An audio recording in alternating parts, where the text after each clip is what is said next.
How to install the Spitfire tank sensor. The Spitfire range comes with a tank sensor included in the accessory box. As we can see, these leads are quite small, so we will have to extend it with 1mm 2-core cable to reach our tank. The polarity, once again, on these leads are not important.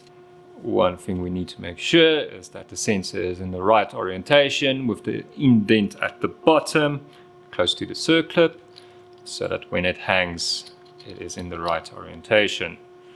After extending our leads with the heat shrink included in the accessory pack, we can proceed to connect the sensor.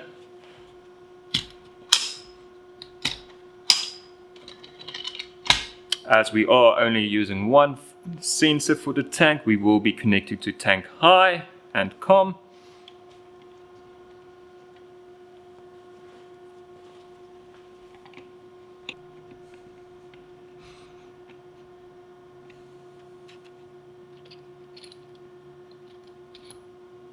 If we want to use a tank high, tank low setup, we will connect our second probe to TL and COM along with TH and COM, and we'll just have to ensure that we reverse our probe into the normally closed position.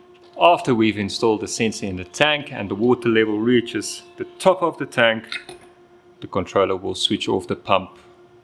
Once the water level drops below the sensor, it will wait for 15 minutes before restarting.